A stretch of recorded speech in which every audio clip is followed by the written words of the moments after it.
Well, hello, everybody, and welcome to the Sandbox 3D, the first live stream, at least the first one that I'm doing. My name is Indy, and hey, what's up, Isaac? Isaac is he's the first person in the chat on YouTube. What's up, Joseph Gonzalez? How's it going, everybody? All right, so today we are going to talk a little bit about the VoxEdit. We're going to talk about the Creator Fund, the Game Maker Fund, and I have a special guest today, Mr. Alex Flores Kamasazi. And Thank you very much. Yeah, and he is here hanging out with me. Let me how's it going, Alex? Good. Doing well. I'm going to put up some Twitter and stuff like that. Here's the link right here for Alex's Twitter. Make sure and follow him. So tell me a little bit about you, about what you do and how you got involved in the Sandbox here. Sure. Well, I started doing voxel art about 2.5 years ago. Started in Magic of Voxel like everybody else. And I ended up seeing an ad on Facebook for the Sandbox and the Creator Fund. And I was like, oh, that sounds interesting. So I signed up, waited a little while, and I've been working with them for over a year now as an artist, creating voxel art models, animations, and now I'm involved in managing other artists, and it's been a really cool, great experience. That's awesome. And, just now we're starting with the Game Maker. So I've been working with that for about a month now. And we're starting to release these little trailers and showing people what the gameplay looks like. So it's really exciting stuff. Yeah, actually, you know what? Maybe I should show this. Let me show this little video real quick, and then we'll continue to talk more about you. Sounds good. This is a VoxEdit video right here. This is what we're looking at.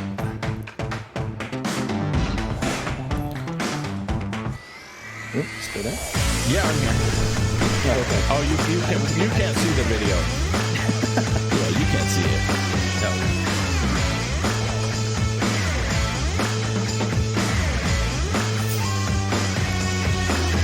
And you can't hear it either. But.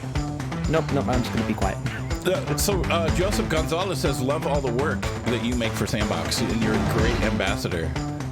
Thank you very much. Yeah, it's a lot of fun. It's a lot of work too, but I enjoy it. It's great making art and making stuff that people enjoy.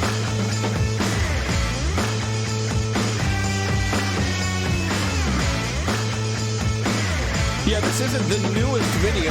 You know what? You don't have to hook me up with some new videos for next week. Yeah, well, I'm editing a video right now. That's going to be which video did you show? Was it it just shows like a little bit of VoxEdit, and it's showing a little bit of the Game Maker. It has that Aztecian tile. Okay, yeah, that sounds like some of the stuff. The Aztec stuff was, I think, possibly Shinjun, one of our Korean artists. Let me send you a link real quick. Okay. For the trailer that I did. All right, and while we're getting that link, I'm going to post a link to your voxel shop right here, so you guys can check it out. Yep, I make all sorts of assets. So that's kind of a project that's taking the back burner a little bit to Sandbox stuff, but it's still something that I do. But it's still, it's your website. So okay, let's see the link. Send it to you. All right. Let's see, this will pop up right here. All right. So this is from the Game Maker. Okay. Excellent. I will full screen this sucker. Let's get some audio. All right. Doesn't want to play full screen.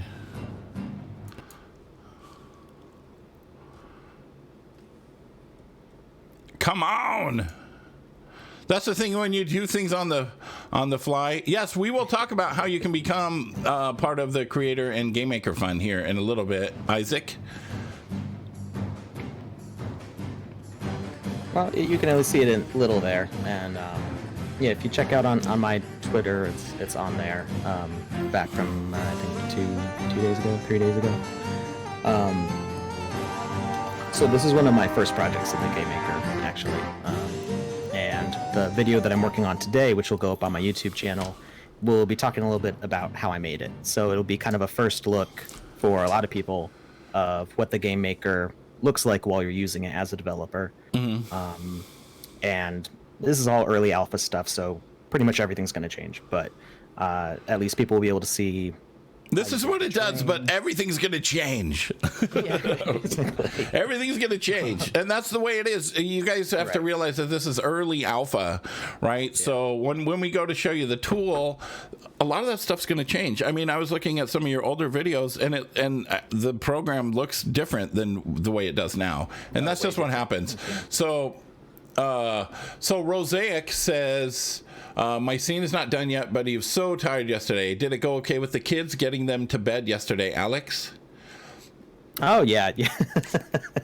Yeah, I was chatting on people with Discord while I had like kids jumping on me. I've got a 2-year-old and a 4-year-old, and they're great, but they're also a handful. So it was bedtime, but I was still answering questions on Discord. And is it the Sandbox Discord? Yes. So I'm one of the community moderators on there. If you look at my profile on the Sandbox Discord, I have like every single tag. You have every single role? All right, let's see. I look like one of those military leaders with like all the badges on their chest. So. I'm actually going to create an invite so that I can post it into the... Oh, yeah, absolutely. We want lots of people in there. So on the Discord, I'm very involved in support. So people who have questions about VoxEdit, or eventually when the game maker is released publicly, when people have questions about that, I'll be around to answer. I'm on there weird times, like all the time. And we've got other great people there. We've got more ambassadors. We've got more staff on there who help answer questions too. So it's been a really great community to be a part of. A lot of very helpful and friendly people on there. Give feedback on artwork, answer technical questions. And yeah, it's you know, the Sandbox Pixel, which is the company that is making Sandbox, the studio, they've always been like that, always been like super community. You know, the other game Sandbox, the Sandbox, I only played it for a year and a half straight. The Sandbox, the mobile game, Sandbox Evolution. The Sandbox Evolution is the community is super whatever. What is your, let me see here. I'm going to post your, if you don't mind me posting your Discord. No, absolutely. You can post all the stuff. User info. On all my YouTube videos, I have very long descriptions with links to everything. So if you watch any of my videos on YouTube, in the description, there's always a link invite for Discord, links to all like the different Sandbox Twitter and all that stuff. And also, if you guys want to hit me up, I just put my Discord in there. It's indie #0001. I'm not so involved as Alex is in the Sandbox, but I'm there. Okay, so let's see. So you have a YouTube channel, which I'm going to post a link to, so everyone can check out the YouTube channel, and it's all voxel stuff. You're a voxel guy. 100% voxel so far. And there's also tutorials specifically for VoxEdit, and I'll post that playlist right there. So, and I've been watching those too. I mean, that's how I learned a lot about stuff. I am actually I'm a graduate from Animation Mentor, if anybody of you know that, and I taught classes about how to use Maya, which is another program for modeling and rigging. It's a little bit different than VoxEdit, but it's the same features, but then it's kind of like it has a bajillion other things too. Yeah. So as an animator and rigger, you only use like 2% of what Maya can do. So yeah, there's tons and tons. And you release videos how often? I've been trying to release more frequently now. So there was kind of a lull at the end of last year because I had basically talked about everything there was to talk about in VoxEdit. So I had already shown off all the features, and then we were waiting for the update to drop. So the update came out last month. Was it last month? I think it was last month. And I did a video about that update, what the new features are, and I'm going to be releasing some more videos over the next couple months, going through the new inverse kinematics feature, some of the more advanced stuff that's come in the new update. And I'm also going to be releasing more videos about what I'm doing in the game maker. So what I'm hoping to release tonight, after we're done talking, I'm going to finish editing this video, is going to be going through the process working in the game maker to make this Fun Gus game.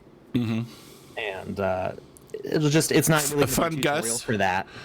But yeah, Fun Gus Among Us. Fun Gus Among Us. Yeah, I named the mushroom Gus, and he's a fun guy. Mm-hmm. So, yeah, I'm a dad. I'm allowed to do these puns. So, That's funny. That video is going to just kind of be like a tour, so people can experience it.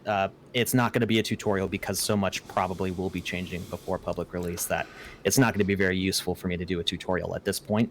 Right. But in the coming months, we're hoping for a public release on the Game Maker later this year, possibly around the summer. Will be a open access alpha, and I'll be able to start doing tutorials then when people can get their hands on it and actually participate. Yeah, because I seen some of the stuff in Game Maker, and like you were doing the video that we just watched was just destroying everything basically, right? Yeah, and that was just like a little test. I just turned on the physics for all the buildings. They're basically like beach balls. You just kick them around. That there's not because this is early alpha. There's still a lot of features that aren't implemented yet. So as time goes on, if people are interested in this being a more game experience instead of just like a sandbox, if you will, I can add in point scoring, maybe destruction of the buildings, put a timer on it so you can do like a I want to see all the buildings explode. We talked about that already. Just explode. Yeah. I mean, the parts bleed all over. Yeah. These buildings are built in chunks. So when we're working in VoxEdit making these buildings, each building is a 4 by 4 by 4 meter chunk or 128 voxels on each side. And these buildings are a lot bigger than that. So we make these in these block chunks. We rig them together in the animator. There's no animation on the buildings, but that's how you do the rig. And I don't know if it'll be a feature, but it'd be cool if we could do like a ragdoll on or just break apart the nodes and have the pieces go flying. There's all sorts of possibilities here. We're so early in the game maker aspect of it. There's going to be a lot of new features, a lot of stuff that isn't in there yet, and a lot of ideas that people haven't thought of yet. So there's going to be stuff lots of ideas people haven't thought of. Isaac Morrow, YouTube, will this be a video after the stream is done? Yes, these live streams, which we're going to be doing every Sunday at this time, there will be videos. It's actually on Twitch, on YouTube, and on Facebook right now. So I'll be putting the links in the description of the video after it's done. Anybody else have any questions for Alex while we're sitting here before we move forward and talk about the Creator Fund and the Game Maker Fund? If you spent any time on Discord, I love answering questions. Loves to answer questions. That's why I'm on there all day. Okay, so the Creator Fund. So you got selected in the Creator Fund. I'm going to post a link to that and pull this up on the screen. You got selected for the Creator Fund. Yep. From the very, very beginning, right? Yeah, I wasn't. There were other artists there before me. I was not the first person in the door, if you will. I think it was going on for a few months before I joined, but I've definitely been there a while. I signed up over a year and a half ago. And how long after you signed up, how long did it take before you got accepted? I don't remember off the top of my head. I think it was at least a month or two. Because they have to take time to look at the applications, and we still, as I'm in management now, I see the applications we get in. We still get multiple applications every single day, and we have to take time to review the artwork and then talk to the artist, and there's just a whole process to it. It's like a job interview because you're working as a freelancer for the Sandbox, and you get paid to do this artwork. So do people send in like demo reels, or do they send in just screenshots of their artwork or renderings of their artwork? Yeah, well, we ask for a portfolio. We have on the form to sign up, I think it's 3 image slots. You can upload 3 images, and you can also post a link to your portfolio. So whether you have a PDF in Dropbox for us to download, or you have a website, I put a link to my website, and then I picked 3 of images that I thought best represented my work. And that's how I applied, and it's just like anybody else. And it's And a little tip for doing that: only send in your very best stuff, because when someone is looking like at a demo reel or artwork, you are only as good as your worst animation or your worst artwork, right? Your other artwork is good, but you'll get judged by the thing that is not the best. So that's just a good little tip. Okay, so it's a $2 million creator fund. How many people are in the creator fund right now? How many creators, do you know? I don't have an exact head count right now. It's somewhere around 50. Holy moly. Less than that. I think we're maybe about 30 right now. So we kind of went on a break at the end of last year because we were ramping up for the new version of VoxEdit, and we have these new things in VoxEdit for animation templates.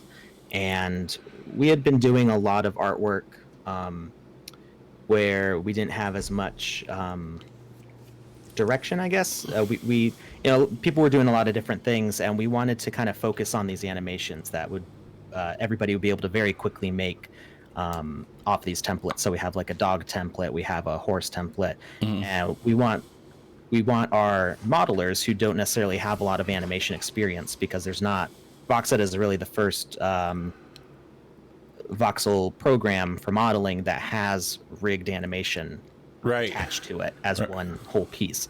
So a lot of people who've been working in Magica Voxel or Cubicle or Goxel or these other programs don't necessarily have the experience in Blender or Unity to do rigging and animation.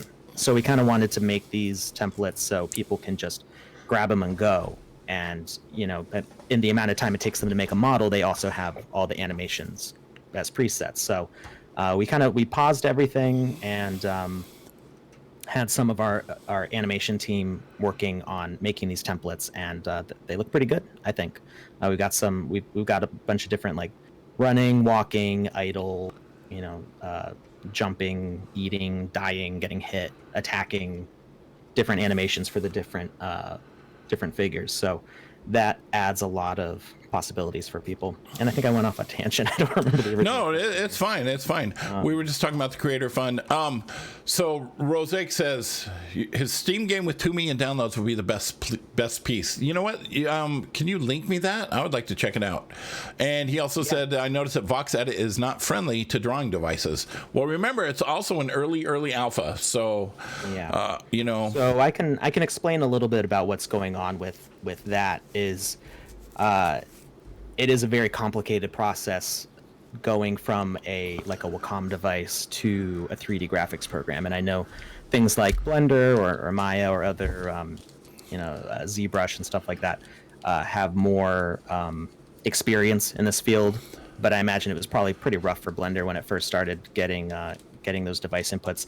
The thing is that something like VoxEdit, it's using mouse inputs that are locally based in their location, and when you use something like a tablet, it's using an absolute value of your screen usually. So you can tap the corners of your tablet and the mouse will jump to those positions. So that's a little bit confusing for a program like VoxEdit, and we hope that as we get more feedback from people, and I'm part of that process of receiving feedback from both in when I'm helping people in the support channel on Discord, and also there is a dedicated feedback channel where people can say, hey, I would like to see this feature, or that's why is it like this? 3 full-time jobs that you're doing right now. Oh, and so on a tangent, we used to argue about the pronunciation of that, right? I used to say it was Wacom, and other people would say. So we were at a convention and their booth was there, and I'm like, all right, we want to settle this bet. How do you say it? And you know how it's said? Whack 'em. I have no idea. Whack 'em. What? Yep, No. it's pronounced whack 'em. I swear, it's pronounced whack 'em. That is how they pronounce it. I would have never, ever, nobody I ever thought I knew guessed that that's how it was pronounced. It's whack 'em. I don't believe that person. That person doesn't know what they're talking about. I don't know, man. I don't know. It's whack 'em. Maybe. I don't know. It's weird. Okay, so the Game Maker Fund. Let's talk about the Game Maker Fund. I'm going to post a little link into that. Oh, and I was just reading before we get off of that, there's a program that's limited to 1,000 artists. We haven't hit that limit yet. Well, you just said there was 50. Well, so we've had more than that total. Not all of them have have stuck around either because they've have other things that come up in their lives, or And because some people are just, it's like grant per asset, right?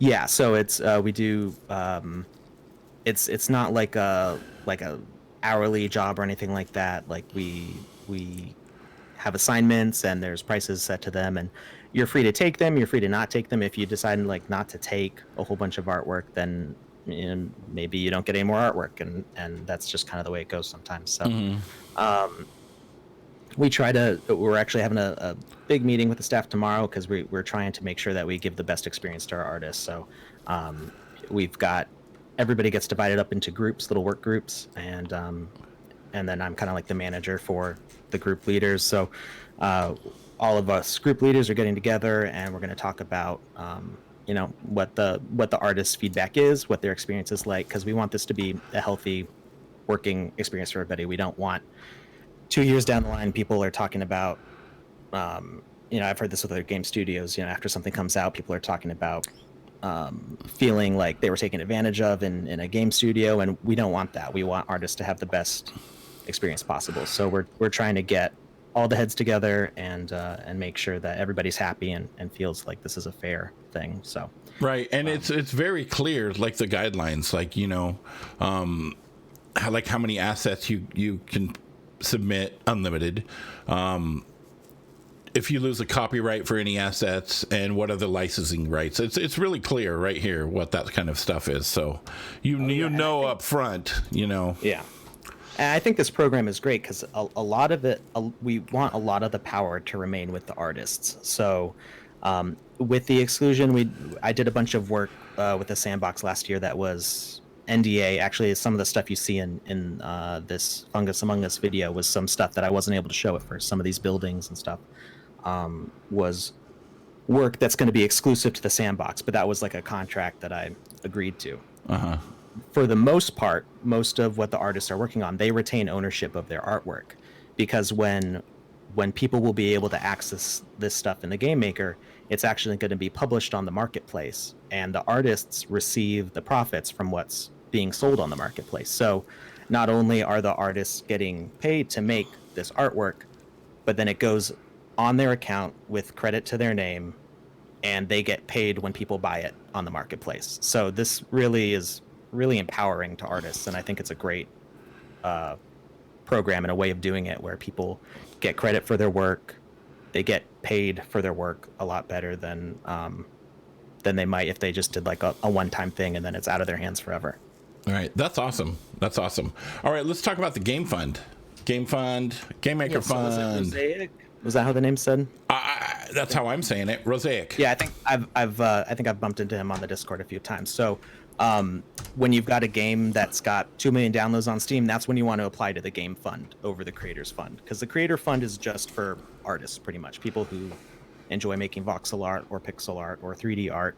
And if you do pixel art or 3D art, we advise that you still submit voxel art in your portfolio, because it'll show that you can work in that style. I just want to see the game.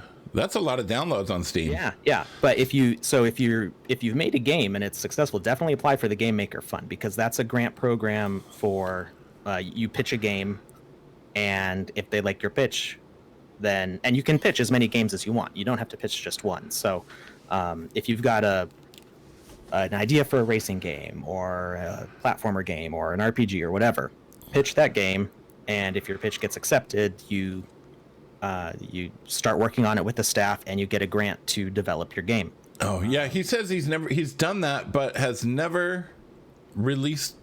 Well, he did that as soon as it was released, but he hasn't heard anything back yet.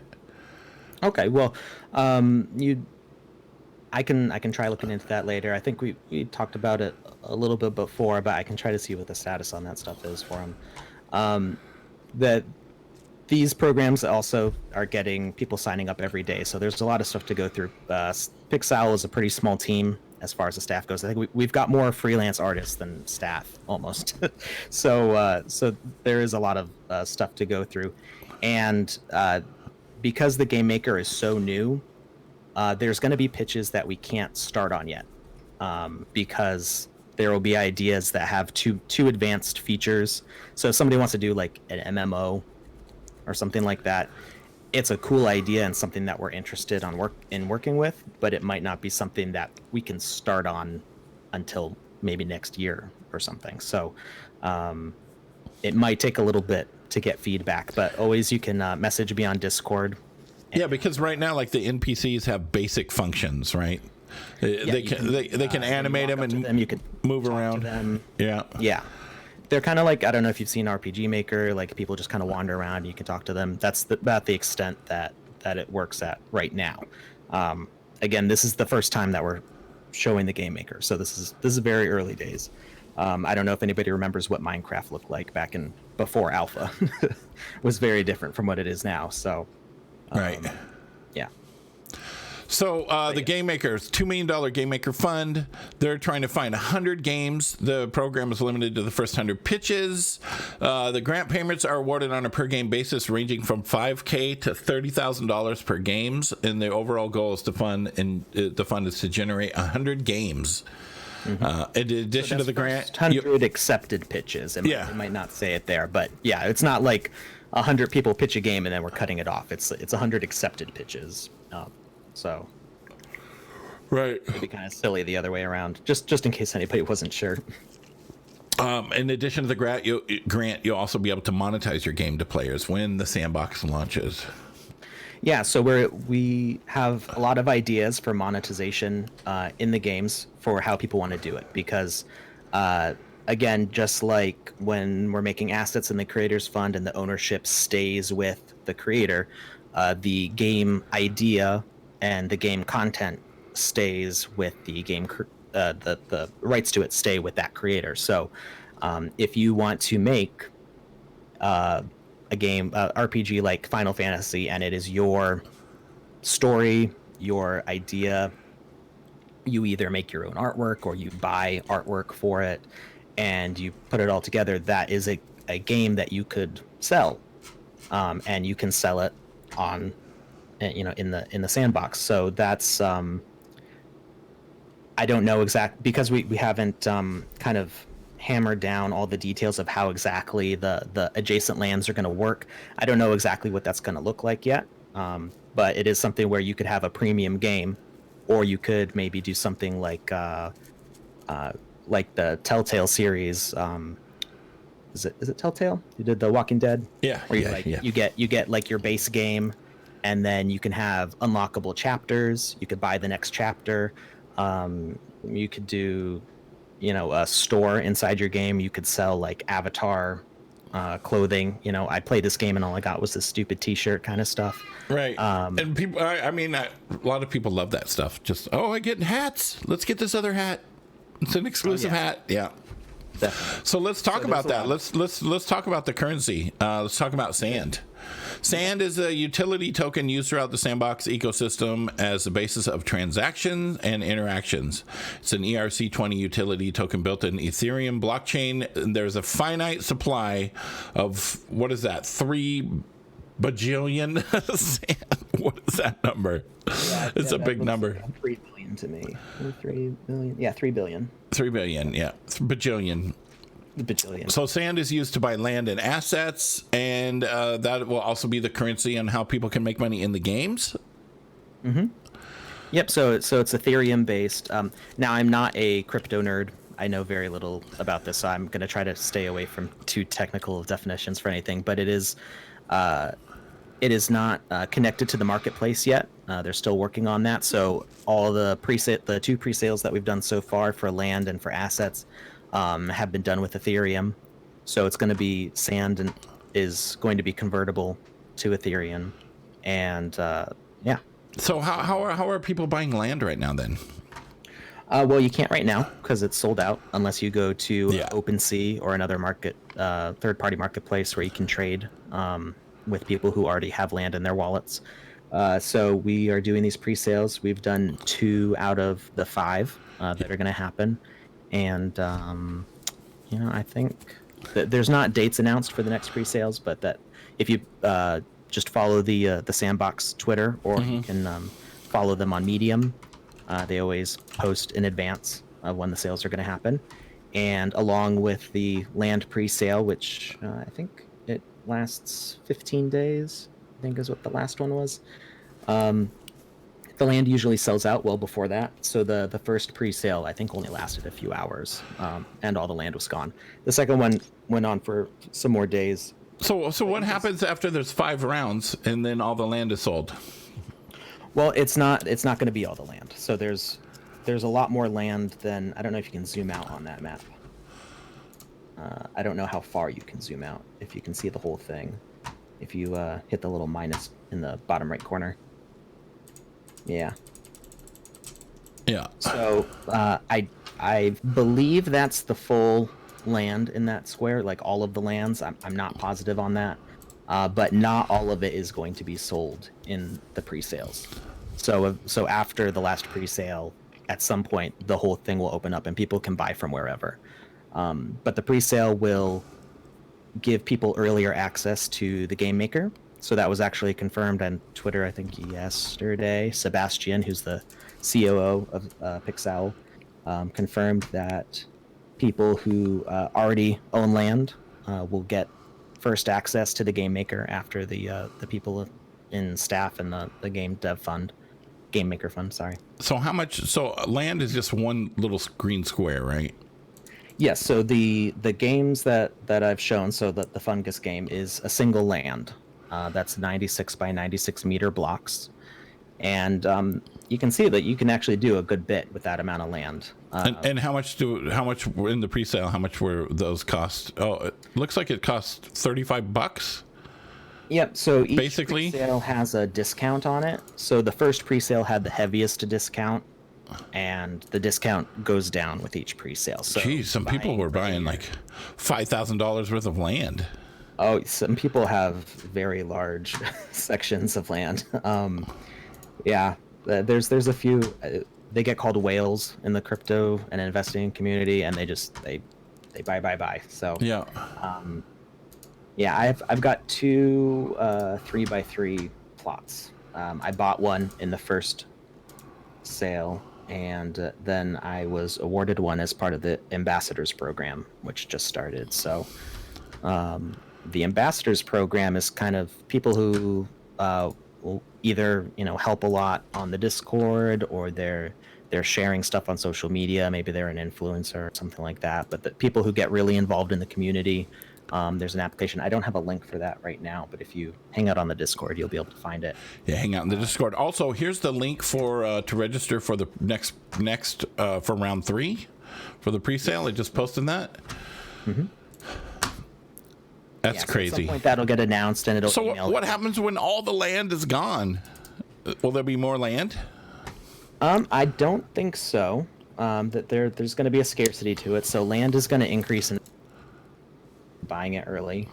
Is if you just want to be involved in investing, you can buy now, and you can probably resell it later at a higher price. I mean, people right now are already reselling land at a higher price than what the pre-sale was. So it's just the pre-sale was less than a month ago, and people are already reselling. So that is a cool way for people to get involved in investing. It's a fairly simple way to get started.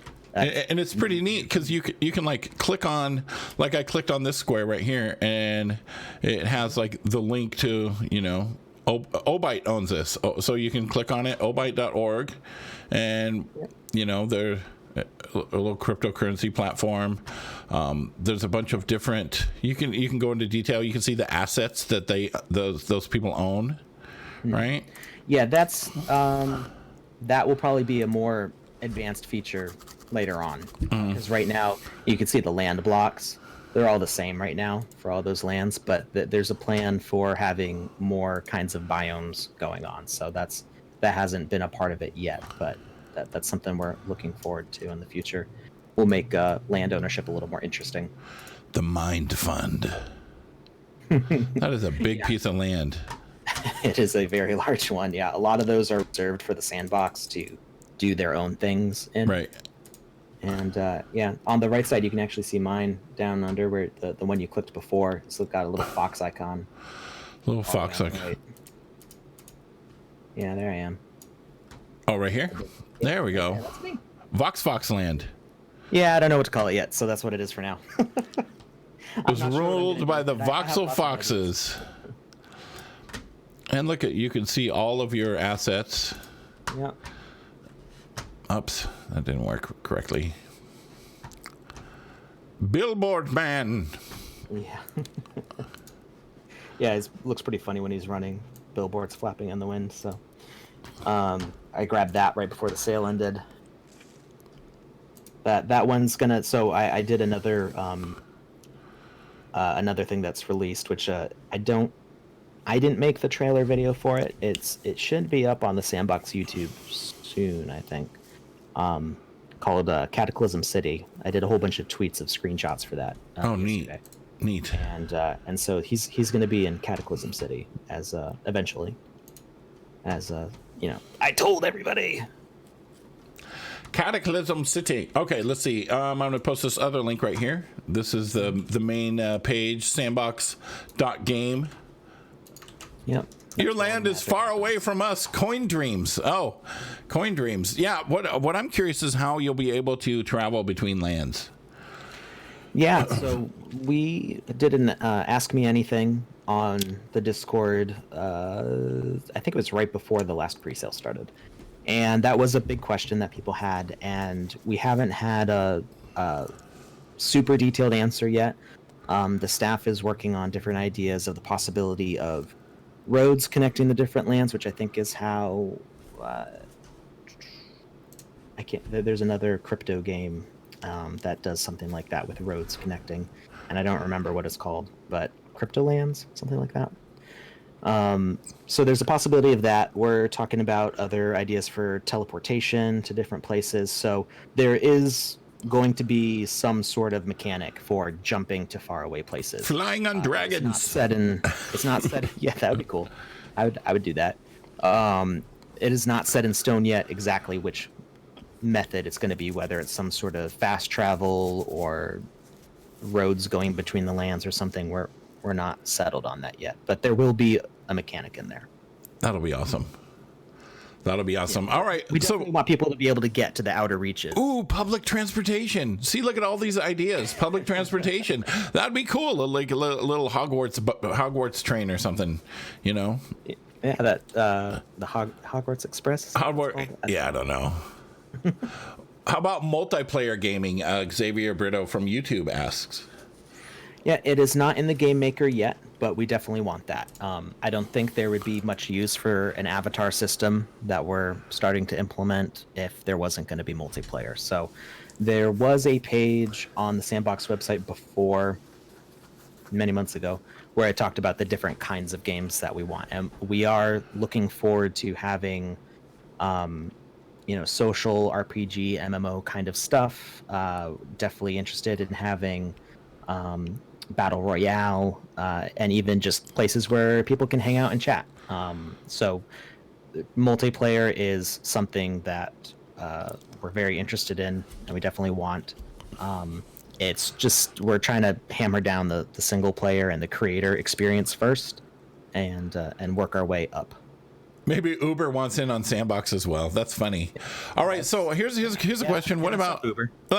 So I'm a live streamer on Twitch, right? But my channel is mature, so I play mature games. What about is everything going to be kid friendly, or is there going to be some kind of censorship, or is there going to be areas that are age locked for mature audiences or mature gamers? Or that's a good question. So what I was told a while ago was that we are aiming at a younger audience, in the preteen and teen demographic for, similar to Minecraft and Roblox and that kind of stuff.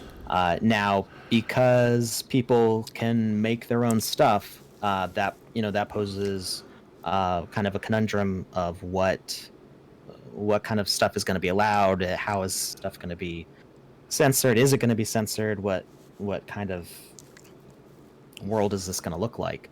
And so while we're aiming at that younger audience, me as an adult, playing mature games or whatever, I'm interested in what other kind of experiences might be out there too. So we haven't talked about any sort of age lock yet, at least not me with the staff, but That is a possibility that we can look into.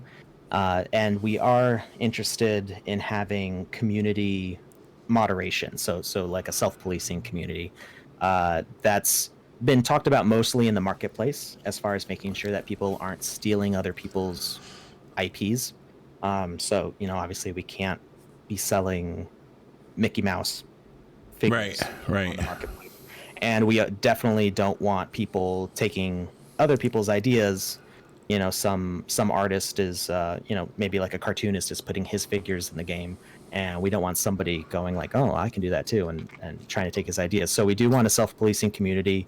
We've talked about a bounty system where you can report something for a small sand fee, and if the community judges on that and goes, hey, you're right, this is a problem, you get your sand fee back with a reward that's maybe like that's a good idea.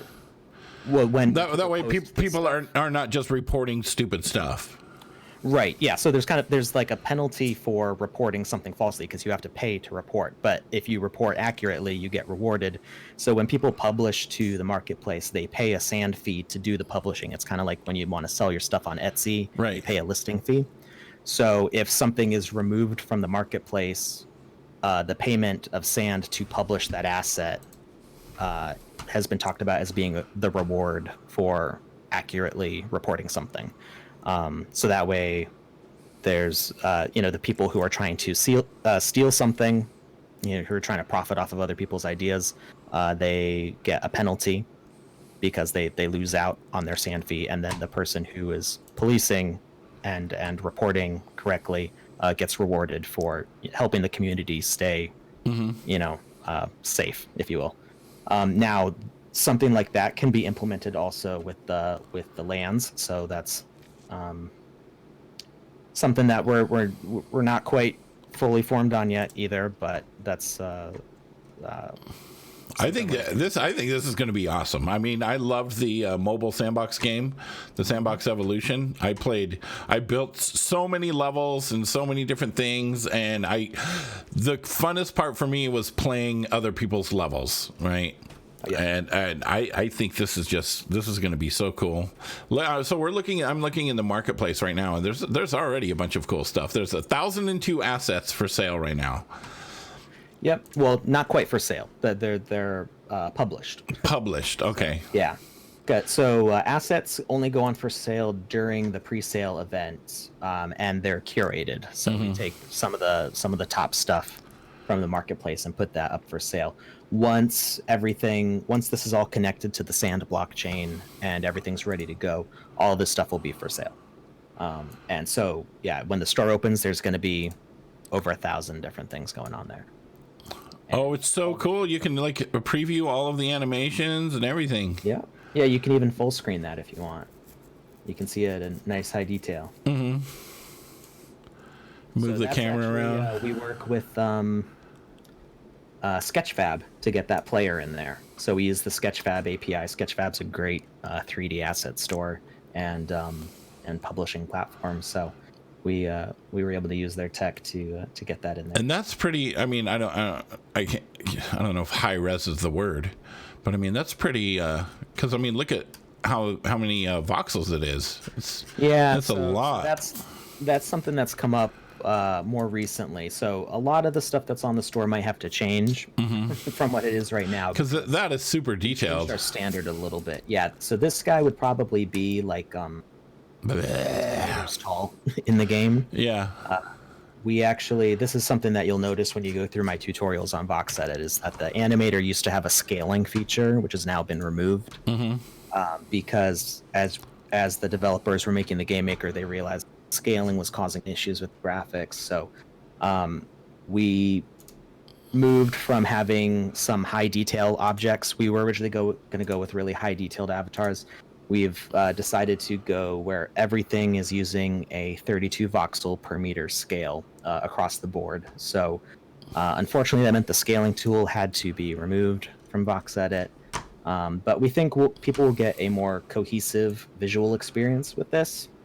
And we can have a more solid kind of brand look to everything. So. Yeah, so that like you're not putting a model in, you want it to be X amount of size, and so that way there won't be things that are, because this I guess you would say is low resolution compared to that zombie. This is the correct Sandbox resolution, so this is using the 32 voxel per meter size. I think it used to actually say size dimensions on there. I think that may have gotten removed. Either that, or it's just because I'm a mod, I have access to extra things. So extra things, yeah. That's something that other people can't see. And he's fast. Oh yeah, he's a coming. Oh wow, this is going to be amazing, and we're going to be keep talking more and more about this. We're going to have more guests every week. I will be bringing Alex back to talk about new things if he wants to come back. I know he wants to come back because he loves to talk as much as I do. I do.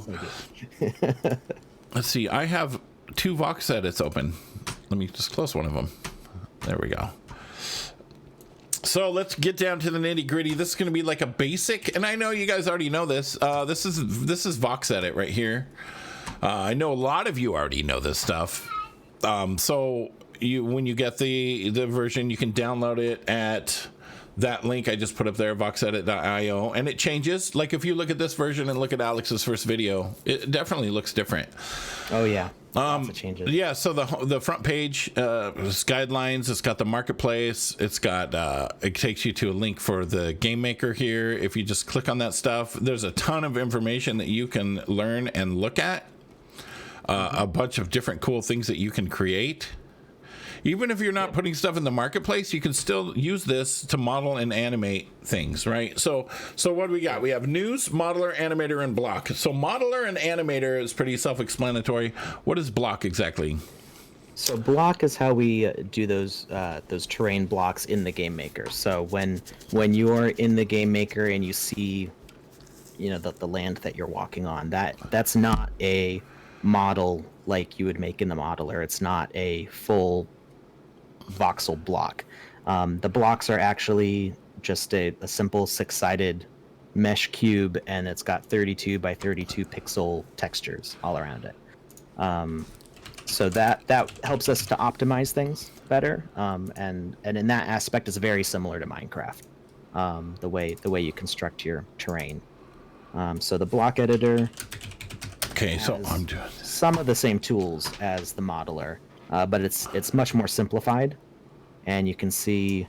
I think do you have the selection tool going there? Yeah, I have the pen tool. Oh, okay. Oh, you were drawing with the same purple color. Yeah. It wasn't anything. So as you select something different from the swatch panel down at the bottom there. In the oh, okay. This one I'm doing this right here just as the color. So let's see. Yeah, you're just changing the swatch.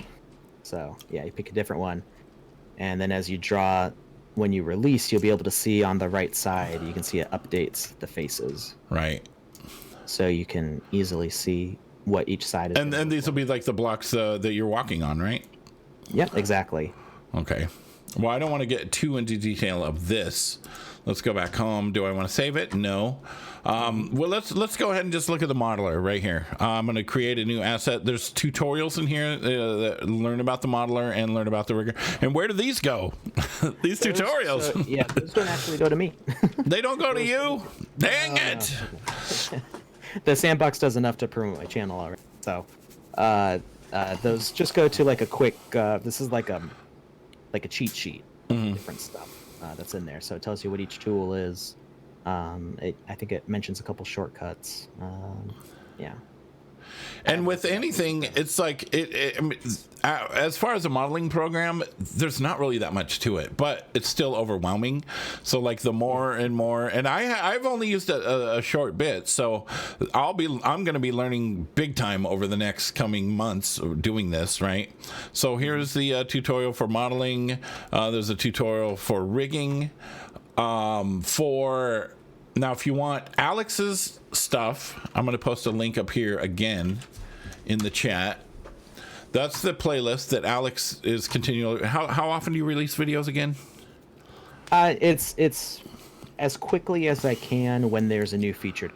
Okay. So I was caught up to the old version. I had shown everything there was for the features, and I try to my tutorials. I try to not just tell you like what a feature is. I try to make it like a lesson. So like we work on for a large part of those tutorials. Was working on this little, dinosaur and an egg kind of character, and working through that and showing each new feature as we advance through making this one thing.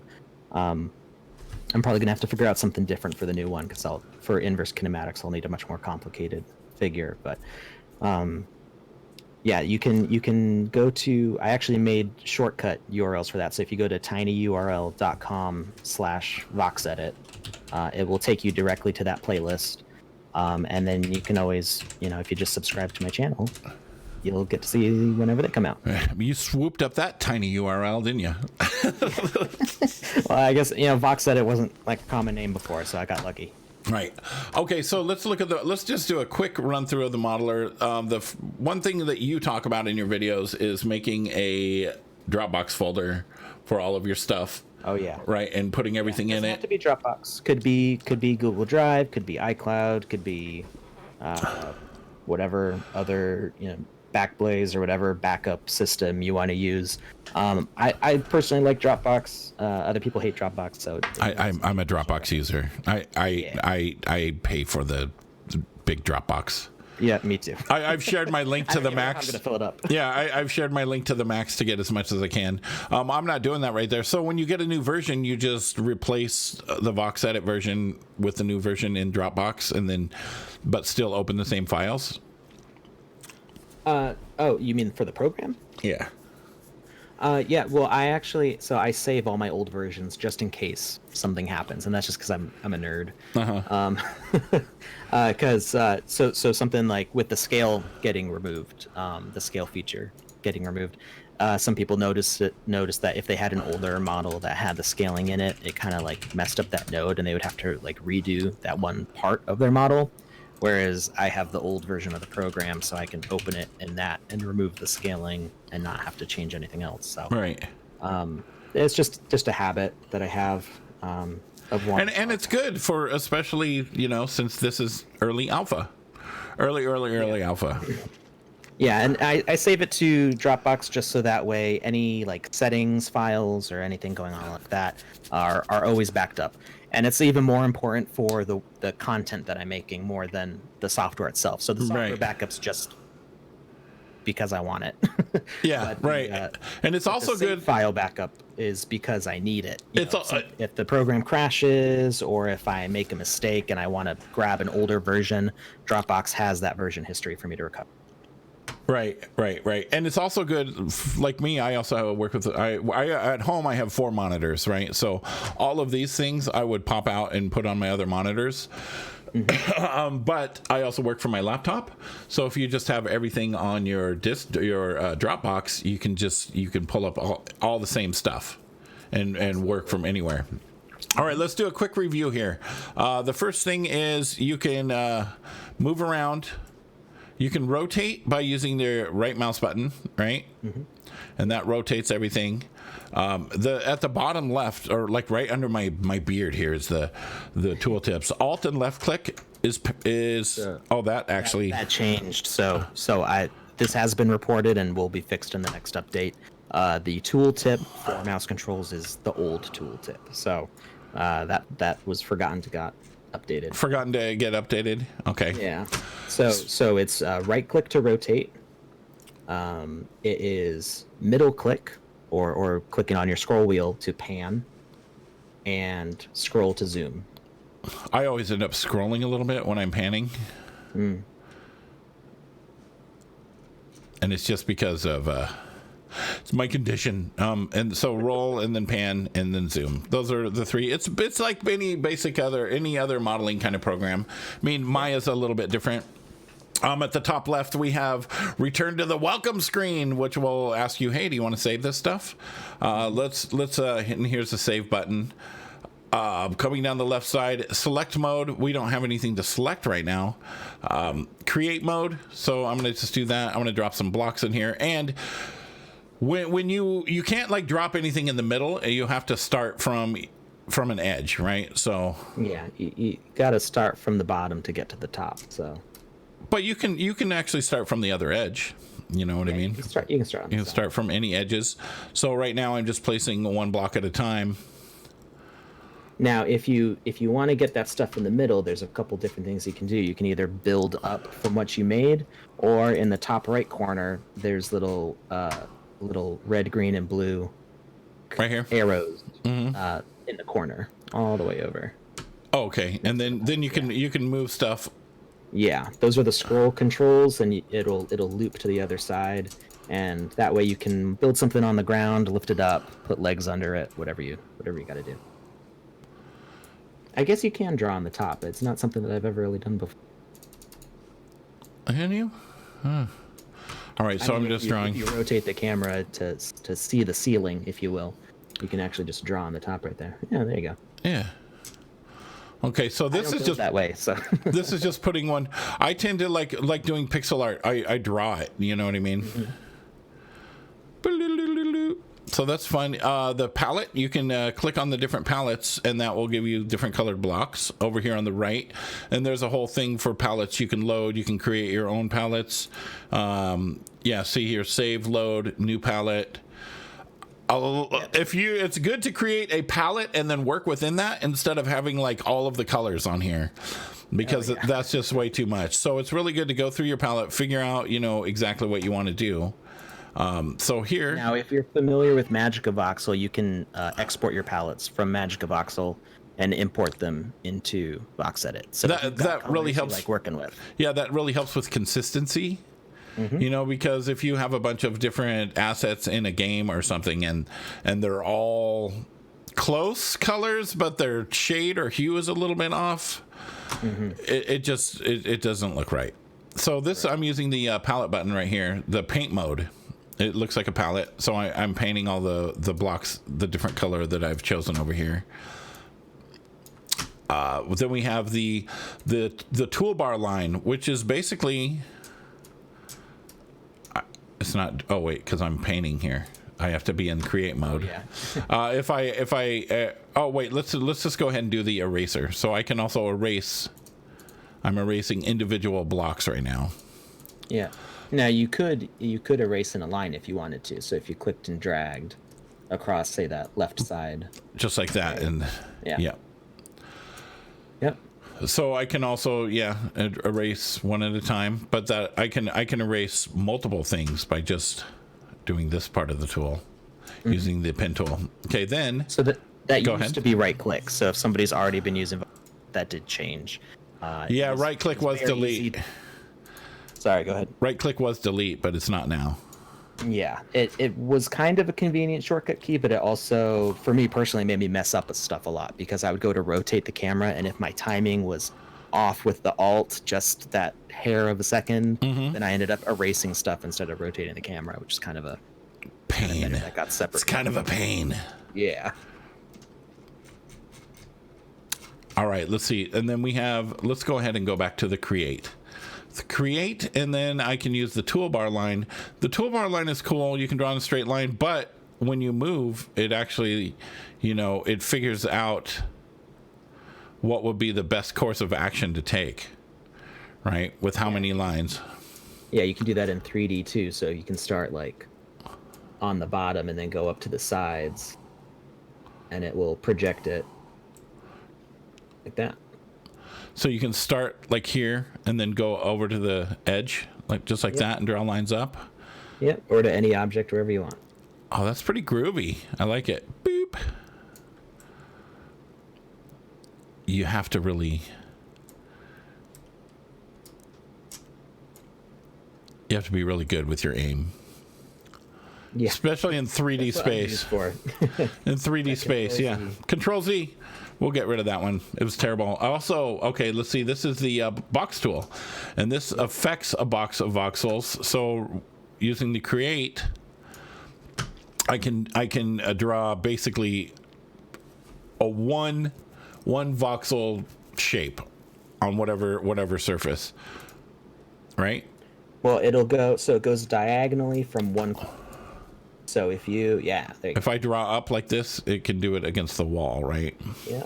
Or any voxel object. So you could connect it up to your platform. Yeah. And you can see how it just kind of snaps to it there. Mm-hmm.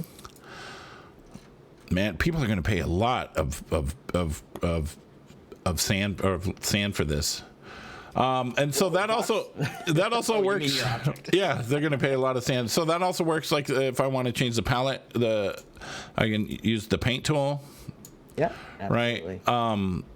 All the tools work with all the different modes. So even you can paint a selection using the box tool if you want it. Right. Okay. Now let's go back to the create mode here. Then we have face tool. Face tool is cool. Like if you draw your shape on the ground and then you can just stack it up high, right? Mm-hmm. Yep. Yeah, it'll just keep going. So it does one layer at a time. So you have to keep clicking to make it keep going. I'm just gonna experiment and see what happens if I go right through this. So now it will, yep. And it only does of the same color, right?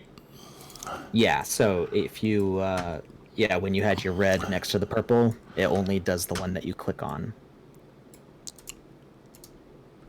So in a way, it's kind of like those Play-Doh hair extruders from the 90s. And what I can do is I can use the picker, right? And then I can just pick a color. Yep. And then I can go and do it. Mm-hmm. Yeah, and the Alt key got moved to be the shortcut for the color picker. So now if you tap Alt, you'll see the color picker gets highlighted. Okay. And then you click, and it goes back to your tool. So that's a nice shortcut. A nice little shortcut there. Yeah. That's good for when you're trying to color a whole bunch of things real quickly, and you already kind of have your colors in the scene. You just keep on picking the next color and doing your details. It's fun to just like create crazy stuff. Okay. Then the next one. As seen on TV version. As seen on TV. The flood tool. Now the flood tool. Tell us about that. Mm-hmm. So. Bam! I just flooded everything. Yeah. That one's pretty aggressive. You think? With create mode, it's pretty aggressive. But if you use it with paint or select or erase, it's going to go on whatever color you click on. Okay. So if you have... So like if I would click erase, it's going to erase everything that's connected that is that same color. It's yellow, yeah. So you can make armatures to... you know how you're talking about not being able to build in the space in the middle? Yeah. If you build up structures as like support structures to make some sort of crazy like tower that's overhanging things, and you need, extra supports like scaffolding. If you're like making imaginary scaffolding to build this object, make sure it's a different color, because then you can just quickly erase it with that flood erase. That's really cool. Okay, so the other thing, let's see, we have not looked at pivot. Now, the pivot tool, this will come into play. I'm not really going to go into it right now. This will come into play for animating. So yes. This obviously is not any kind of shape that should be animated, but like if I want, the pivot is like the point that it animates from, the point that it turns, the point that it moves from. So if you have a leg, right, you want the one of the pivot points to be like, you'll make a shin, and then you'll want a pivot point to be at the knee, right? Correct. Yeah. So for the upper leg, you would want your pivot point at the hip. For your lower leg, you'd want it at the knee. For your foot, you'd want it at the ankle. At the ankle, so yeah. Whatever the parent object is going to be for that. Yeah, but we can definitely talk about that when it comes time to animate some stuff. Then before we get out of here, which we're past time, but that's okay. Oh, yeah. We're past time. How dare you? Let's talk about the other one. Time. You can increase and decrease the volume resolution. Now, I know here, let's get rid of, I don't want the pivot point on anymore. I know that when you decrease it, it breaks, you lose stuff. And then bam, we just lost a bunch of resolution. Now, when you increase it, see, it doesn't go back. But if I were to increase it and then increase it, and then, well, here, let's decrease it. That's a little much. And then draw. Yeah. And let's see. There we go. So now, details. yeah. Let's increase it again. Look at all. It does more and more details. I'm going to increase it. Is that as much as I can go? I think it is. No. I don't know. I can't see. It's too dark at the top of the screen for me to see Yeah. what your resolution is because of Discord. 256. That's as high as it can go. Yeah, that's the max. So that, yeah, depending on your computer, that will cause it to choke a little bit on that size. I have a good computer, and it's still kind of choking a little bit. So now let's decrease it. Looks like you got a monkey pirate there. It is a monkey pie. That's exactly what I was going for. There we go. So I can decrease it, and look at that. Yeah. Just keeps abstracting. So it can go to a 2 by 2 by 2 by 2 by 2 by 2. I think that's the lowest. 4 by 4. Go down to 1. Look at the pivot point. Yeah. So now let's undo it a little bit. There we go. And it works pretty fast. It's definitely a lot faster. The newest update has been really great, and we've gotten some good feedback about that because, before it's still an alpha, or I guess technically it says alpha down there, but I was set on the beta, so I don't know. Somebody's trying to confuse me, but this latest update, it just brought not only a whole bunch of new features, but the program is much better running than it was before, and I think people have been really happy with that. Right. And that's really cool. So one of the things you also want to do is there's this little arrow right here that's pointing forward. This is always the front of everything. Right. This is always the front of everything. So when you model, make sure and like face everything to the front. Mm-hmm. And if you didn't, for whatever reason, you can use these arrow keys up here to rotate the object within the space. Correct. Yep. And you can rotate them horizontally, vertically, rotate it in the Z-axis. Yeah, fortunately, we color-coded everything. That's actually one. I don't have a lot of complaints about Magic of Voxel, but one is that I'm not always sure which axis I'm on because there's no color label that's conveniently telling me that green is the Z-axis or whatever. Well, there's the lines on the corners. Oh, it's good in VoxEdit. I like it in VoxEdit. Oh, okay. In Magic of Voxel, I don't know which way I'm turning it. So then you can also rotate it in these directions. Then you can also turn on mirroring, right? So I'm going to do that right now and then create. Here, let's do it in a different color. Let's do this. Wait, let's do, what color have we not used? How about this? So when I create on one side, it creates it on the other side. So that's good for doing all kinds of things, Faces, bodies, any symmetrical object you got going on. And you can turn on multiple mirroring. Here, let's do it over here. Say you wanted to do look at that. Flower pot or something, you can do the whole. You can mirror everything. Here, let's do it in this orange color. Let's just mirror this. Boop.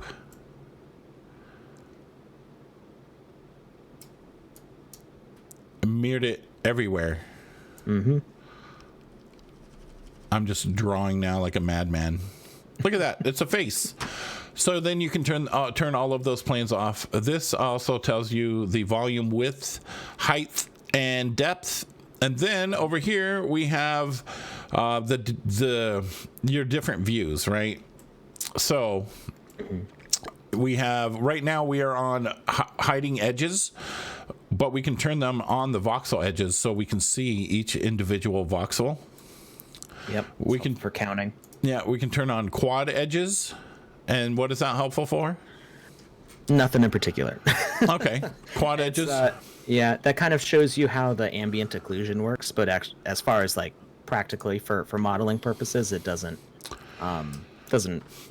tell you actually any information that'll impact the mesh.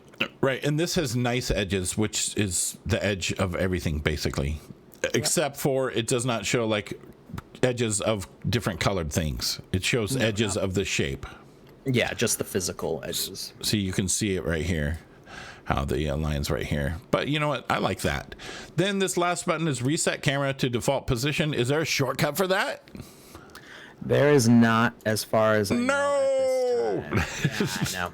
Somebody was asking me about that the other day, and I don't know of a shortcut, and I haven't found one for it. I bet you there will be one, though. I bet you there will be one.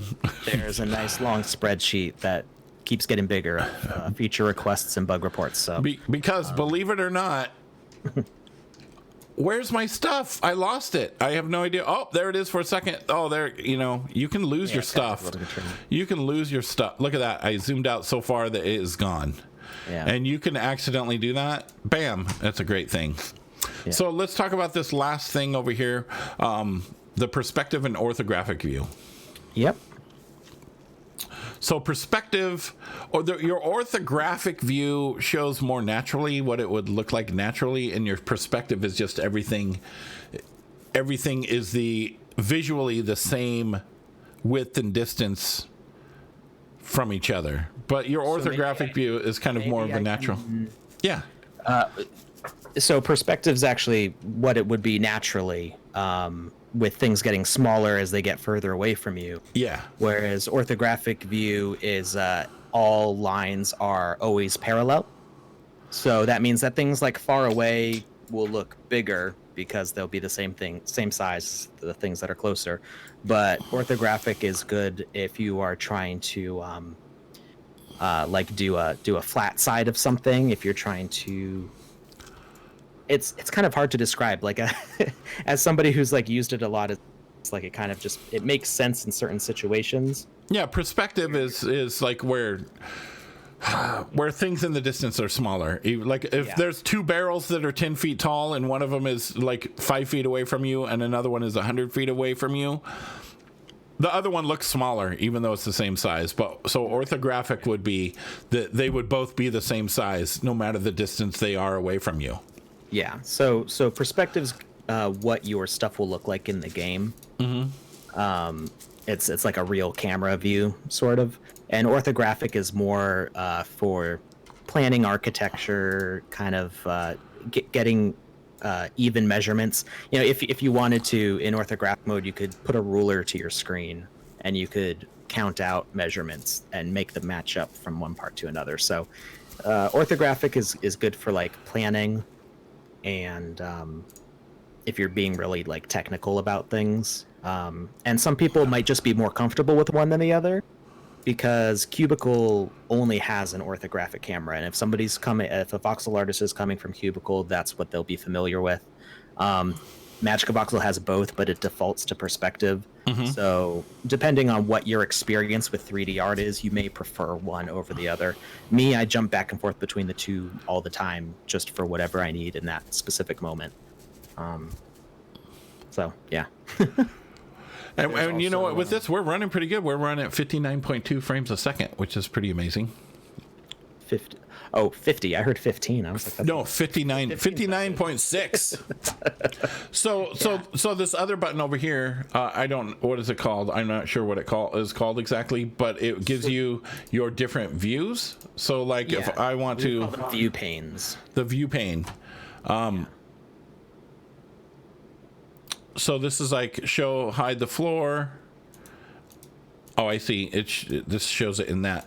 So if I want to look at the okay, right here it has the right, left, front. So if I want to look at the front, then I can turn it around. That way I'm just looking at a 2D like pixel art render of the front, basically. Right. Yeah, this is really good for texturing and coloring. So if you're trying to make if you're trying to draw like the surface of a wall or something, you can just put it flat like that. It might be a little bit confusing if you're trying to model in that, because you can draw through the different layers of depth in the 2D mode. Mm-hmm. But when you hover your cursor on the 2D view, it shows where you're going to be clicking in the 3D view also. So that's helpful. So you can kind of plan where it's going to go. Sometimes people you can also do this as a 4-screen split. So you could do 3 different sides of 2D and 1 of 3D. And some people like working that way because they can really see what's going on all sides of their object at once. Right. Like, look, it's you would think that I'm drawing on the, like, I'm just going to call these eyes, in the eyes, but I am not. I'm really actually drawing behind it. Yeah. You can see it just drew right there behind it. Yeah. So there's... So in 2D, you can't really tell that, but in 3D, it's very clear. Right. Then there's also this right here, which is the 4 panels. Mm-hmm. So people might notice that the arrow does not point towards 4s right now, and there's a it was just kind of like a typo on the front camera. So when you say front, it's not actually showing the front. I think it's rotated 90 degrees. Ah, okay. Or it might be, I think it's 180 degrees. It's just spun around. All right, but like I said, it says down at the bottom, it says alpha, right? It's beta alpha. Okay, so let's go back to the regular thing. Now let's look at the over here's the materials, which is basically right now it's just different colors, materials and palettes, and you can pop those out, right? You can put them on another screen. Mm-hmm. You can pop them back in. Right here is at the bottom left under my face. You can't really see it. Is a button for taking the screenshot that it should save it. Yep, that goes to your user folder. There's a folder called VoxEdit that the program makes. So you go to whatever your hard drive is /users / indie or whatever, and then VoxEdit, and it will have all the screenshots that you've saved. And then there's also a config.ini, which that saves the panel positions, whether they're attached to the program or whether you've positioned them someplace on your screen. We've had some users encounter, either a glitch where they can't find a panel that they moved, and sometimes that's because they had a second monitor attached, and then they unplug that monitor, so like the position is saved off on this other monitor that's no longer part of the computer. Right. So if you're encountering issues with not being able to find panels, or even sometimes just random crashing, you can always delete that config.ini. It's perfectly safe. All that happens is it resets the panel positions. You don't lose any other information that way. It's just where you moved things to on the program. And sometimes that helps people. So that's always a good tip. That's always a good tip. I bumped it up to 256, and it draws really quick. But then it has to kind of pause for a second and render it. Yeah. Even though it's already drawn in. Yeah. So like I dropped my frames down to 20, which is not terrible. I mean, for a 256 by 256. It is a very big volume to be working in. Mm-hmm. And it's actually bigger than what the game maker can use right now. So if you remember earlier, I mentioned how those buildings were all 4 by 4 by 4 meter chunks. Yeah. Well, in our scale, 128 voxels is 4 meters. So you're making an 8 by 8 by 8 meter block right now, which is bigger than what the game maker will support at this time. So we don't even use this size. So what's the standard size people use? 128? Yeah, well, that's the biggest size, the block. So you can make objects in whatever size you want. Okay. But when we put it into the game maker, we make sure that they're chunked up into 128 maximum size.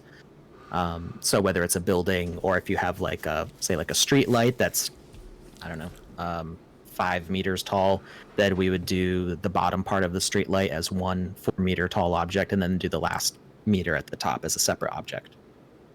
That's cool. That's cool. Well, I think we have. Is there anything else you'd like to talk about VoxEdit before we get out of here? Well, actually, it kind of relates to the last thing I said. Okay. A lot of this stuff you can learn if you go back to the home screen, and you go to the news tab. Okay. The top one, guidelines for artists. That's a very useful document that explains. A lot of it's reference for our artists in the Creator Fund working, but it's helpful for anybody who's interested in creating stuff for the game maker. This kind of goes through some of the design process and things like collision boxes. So like what I described for the street light, if you were to make a street light with the light overhanging, and you made it all one object, well, the collision box is going to be the box that fits that whole thing. So somebody trying to walk under the street light would like run into the collision box. So you want to separate off that top so you can have a nice narrow collision box at the bottom, so that way people can walk all around your street light without getting stuck under the lamp. Oh, that's good. No, that totally makes sense. See right there at the bottom, that street light. If you keep scrolling, right there. So the way that street light overhangs, somebody would stop as soon as they hit the green. So you want to divide that into an upper section and a lower section so people can walk underneath it. So it's a very useful document. I recommend anybody who's interested in getting into the game maker. That makes sense, because like if you have a big tree that has branches, you can't. It will be, the bounding box will be as big as the biggest thing. So you want to have a bunch of separate objects that stick out. Exactly. Okay. So that was the last thing. All right. And go subscribe to my YouTube channel, because I'll be doing a video showing off the game maker today. So here we go. Yeah, subscribe to the channel. Here, I'll post it one more time. Yeah. And also follow him on Twitter, and of course the Sandbox. Yep, definitely follow them. Lots of cool stuff coming. And if you want to check me out, twitch.tv/indie. Whoops, I did that wrong. Let me do it again. Twitch.tv/indie and twitter.com/therealindie. What is your Discord? My Discord, your like Discord name. My name. It's at Kamisazi. Is that how people still find me though? Because I changed it to Alex. So let me. There, I just shared it to your thing. So I guess it's at Alex Kabisazi 4977 or whatever. Just go onto the Sandbox Discord and you'll see me posting in every channel all day long. Every channel. And then mine is this one right here. Mine is Indie0001. Message me, because I'll be doing some more interviews on we'll have some people on here. Whoops, that's the wrong button. We'll have some creators on here, and I'll be doing some interviews. If you have anything that you want me to show off in these videos, if you have some valuable information, I'm totally down. So please drop me a message on Discord. And let's see, is there anything else? I'll be back next Sunday at 10 a.m. Pacific time, which is 1 p.m. Eastern. I'm pretty excited. So thanks so much, Alex, for being on here. I appreciate it. Thank you for having me. And I'm going to play this little video, and then don't go away though. All right.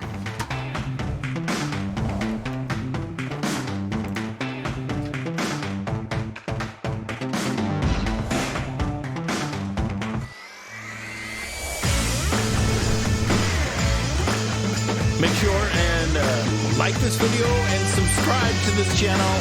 We'll be back every Sunday, 10 a.m. Pacific. Thank you so much. It was great to meet all you guys. I'm stoked. I'm excited for you guys to help me create some cool stuff. Have a good one.